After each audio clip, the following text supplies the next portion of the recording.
Well, the election is finally over, and, well, bad news, Crocodile Army, but somehow Mitt Romney won. I never thought Ohio, Iowa, or Wisconsin would fall for Romney, especially given all the politicking about the auto industry that it seemed like Romney was definitely on the losing end of. A lot of conservatives were saying all along that the polls were all wrong and that somehow Mitt was a lock to win it, despite what appeared to be a slight disadvantage for him. They were always talking about sampling and how somehow the pollsters, the experts in their field, were missing something that conservatives saw very clearly as an issue in their methodology. They're kind of like creationists in that way, and of course, in fact, many of them are creationists. This does nothing to bolster creationism, though, nor their claims of bias in the polls, because I saw lots of conservative predictions of well over 300 electoral votes for Romney, and that certainly didn't happen. It was just the narrow victory that everyone always knew was possible. At least now we can all think of other things. Well, except maybe women. Now they have to worry about whether they'll still be able to make their own reproductive choices.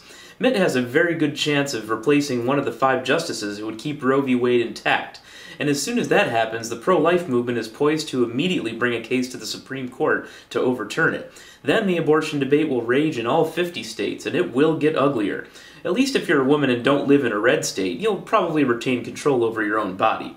At least we can look forward to the government rape panels, where we can see how to determine whether a woman was raped to see if she's allowed to have an abortion in states where they have that exception. That should be entertaining in a darkly humorous sort of way. Maybe we can watch Republicans like Todd Aiken embarrass themselves trying to come up with rape definitions. Hey, just be glad he didn't win that Senate seat. But hey, at least we'll all get a 20% tax break. I'm not sure where the money's going to come from for that, but apparently lower taxes is what somehow makes everything better economically. The Zaunstar household's 20% tax break will amount to several $1,000s. Looks like my next couple trips to Europe will be paid for. What, your 20% tax break won't amount to that much? Well, Mitt's really sorry about that, I'm sure, but we don't really have the money to give everyone such a big tax break. In fact, for those at the bottom of the socioeconomic scale, you'll see programs cut. We have to cut them so that I don't have to put our trip to Italy on hold till 2014. I really want to go. All Mitt wants to do is make sure those who are already successful are encouraged to continue to be successful by his definition, despite the fact that the decision to be successful isn't exactly the kind of thing that anyone has to think about very much.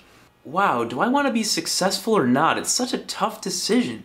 I also wonder which Romney we're going to get as president. I don't think anyone knows what Romney really thinks about anything. Will we get the severely conservative Mitt Romney of the Republican primaries, the moderate Mitt Romney, who is the pro-choice governor of Massachusetts, or the, just like Obama, thoughtful statesman Mitt Romney, who we saw in the 3rd presidential debate about foreign policy?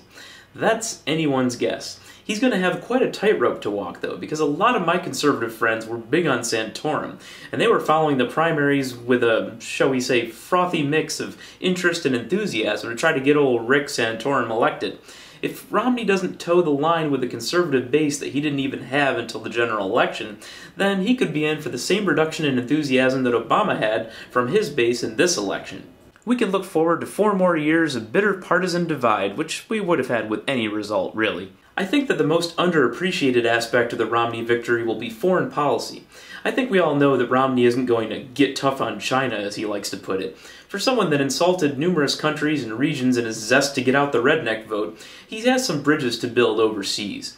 For the rogue states like Iran, I'll be interested to see how Mitt is going to get to the mullahs and Kim Jong-uns of the world and get them to listen to him. I can just hear their laughter now. Sure, Mitt, get tough on the mullahs. I'm sure they're quaking in their sandals.